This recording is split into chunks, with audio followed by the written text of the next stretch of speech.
Je viens de tomber sur une nouvelle assez choquante. On va parler ici d'un commerce qui bat son plein. Un commerce lié à la chair humaine et parfois aux bébés morts. Stay tuned. Bonjour et bienvenue sur Parlons de Business. Alors ici on parle de quoi? On parle de business, on parle d'opportunités d'affaires, on parle d'argent, et on parle de tout ce qui peut faire grossir ton compte bancaire, même de mindset. Si vous me découvrez dans cette vidéo, mon nom c'est Stéphanie Bida, je suis entrepreneur depuis l'âge de 9 ans, passionnée par le business et experte dans la multiplication de l'argent. Et avant d'entrer dans le vif du sujet, à la diaspora européenne, je dis bien diaspora européenne, les planeurs sont disponibles. Vous vous rappelez, on avait lancé la vente de 1000 planeurs qui sont partis très rapidement. On a d'autres planeurs qui sont finalement arrivés. Je vais mettre le lien Amazon en bas. Allez vous procurer votre planeur afin d'atteindre votre objectif cette année. C'est super important. Bon, là, on est dans le vif du sujet. Je suis carrément allée prendre l'article. On va le lire ensemble. Parce que la nouvelle est tombée dans mon inbox. J'étais quand même assez choquée. La source, c'est CBS. C'est une télévision canadienne très réputée. Tous les membres de la diaspora canadienne connaissent vraiment CBS. Et on va lire cet article ensemble. Moi, ce qui m'a franchement choquée dans ça, c'est de savoir que on utiliserait de la chair humaine. C'est du cannibalisme à la limite. Même pas à la limite, ça l'est. Afin de booster l'endurance. Vous rendez compte? Quand on dit endurance, c'est un peu comme, plus ou moins comme la drogue, quoi. Mais pas juste comme la drogue, mais c'est également pour les hommes sur le plan sexuel. Et je me rappelle même il y a quelques années de ça, c'était des rumeurs. Hein. On disait justement que ce genre de pratique, ils avaient une préférence pour les peaux mélaninées, pour les peaux noires. Bon, anyway, on va entrer dans le vif du sujet. Ceux qui voudront lire l'article, je vais mettre le lien en bas. Vous êtes libre de le lire. C'est un article en anglais, mais j'ai dû faire la traduction dans Google. Donc, on va lire ça ensemble. Donc, la Corée du Sud sévit contre les capsules de chair humaine en provenance de la Chine. Donc, apparemment, ça viendrait de la Chine.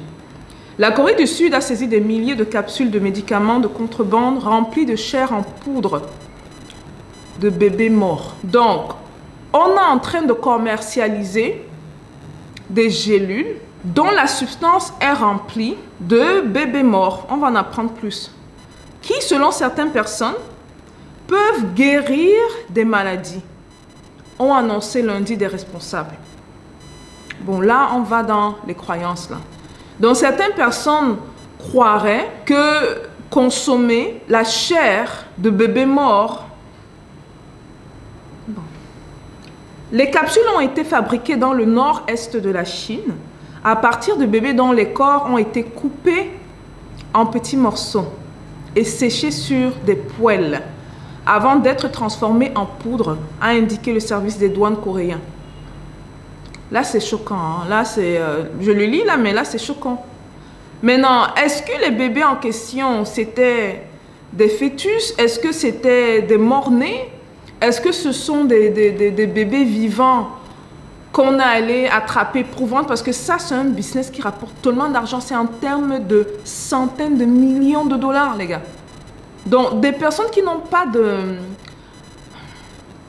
J'essaie de rester professionnelle et concentrée parce que j'ai tellement de choses qui me passent par la tête du genre, mais comment un être humain se lève et décide de prendre un bébé, de le couper en morceaux, quoi?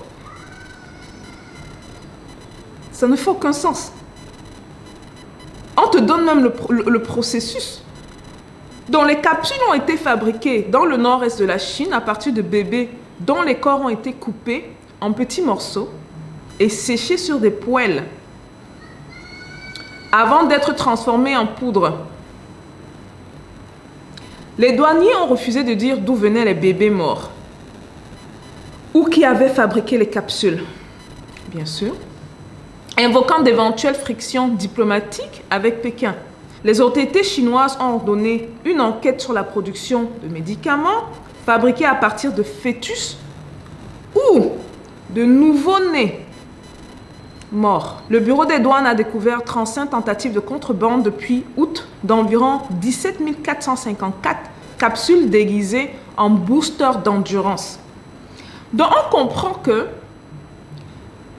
des êtres humains qui sont prêts à consommer, parce que ça l'est, hein, que ce soit, vous savez, quand on dit qu'on mange le poisson c'est le poisson, que ce soit le poisson séché, que ce soit le poisson braisé, que ce soit le poisson réduit en poudre, le poisson c'est le poisson.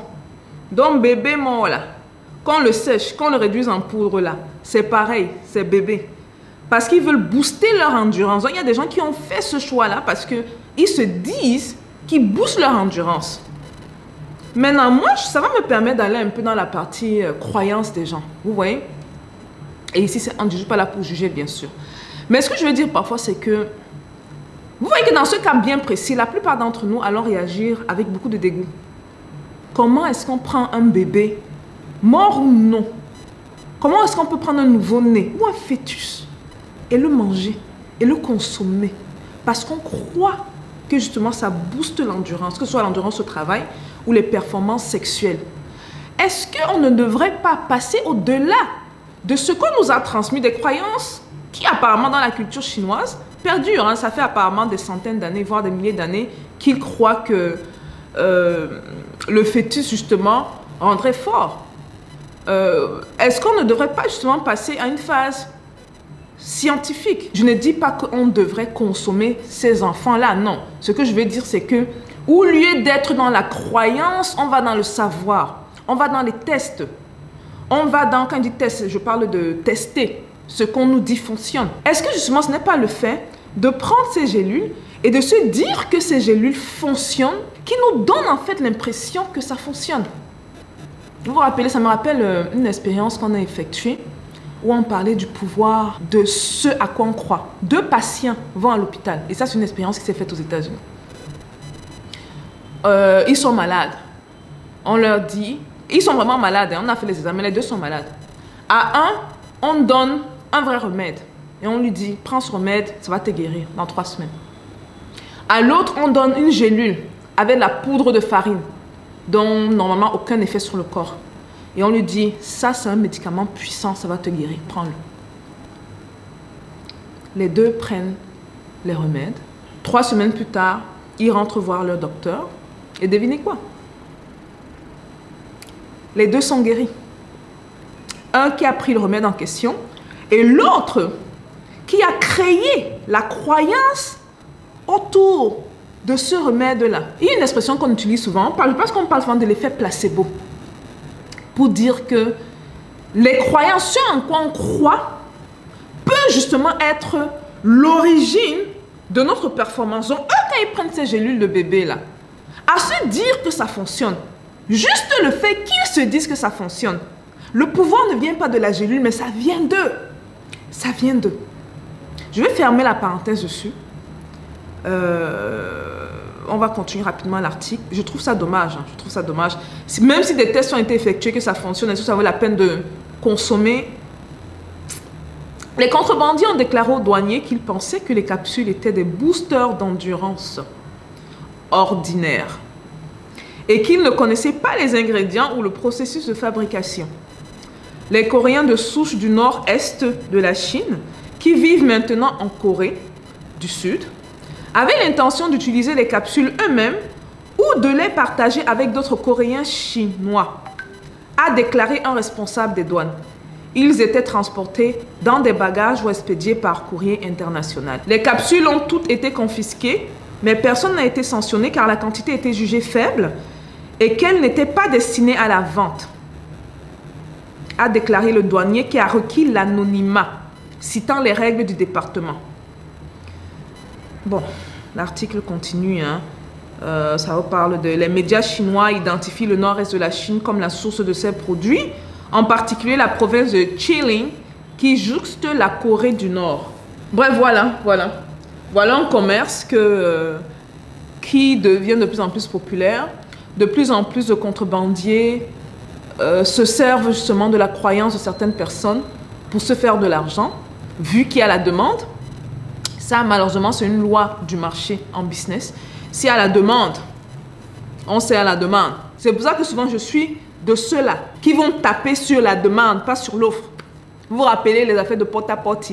On insultait les filles fatiguées. Elles ont fait quoi? Elles partent à Dubaï faire. Je dis que mais... C'est l'offre. Quand on va arrêter un business là, on ne fait même pas l'offre. C'est la demande. S'il n'y a plus de demande, le business s'arrête simplement. Dans ce cas bien précis, peut-être aller regarder du côté de ceux qui pratiquent et ceux qui croient en ces affaires. C'est un commerce qui rapporte de l'argent, mais là vous vous rendez compte que tout commerce n'est pas éthique. Tout commerce n'est pas intègre. Parce que c'est facile si c'est vous qui consommez, parce que vous pensez vous à votre endurance. Maintenant, pensez si c'est votre bébé qu'on prend et qu'on réduit en cendres. Ça change la donne, n'est-ce pas? Dites-moi ce que vous pensez de ce commerce. Est-ce que c'est quelque chose dans quoi vous pouvez vous lancer? Bon, j'espère que vous n'êtes pas très nombreux sur la chaîne à faire ça, hein? Dans le même temps, n'oubliez pas la diaspora européenne. Allez vous procurer vos planeurs. Je vais mettre le lien en dessous dans la barre de description ou en commentaire. Et commencez, s'il vous plaît, à travailler de manière graduelle sur vos objectifs. Si vous n'avez pas d'objectif, vous perdez le temps dans cette vie, les gars. Et j'espère qu'un de vos objectifs ne sera pas de finir dans la vente des gélules de chair humaine. On se voit à la prochaine vidéo, les gars. Peace out.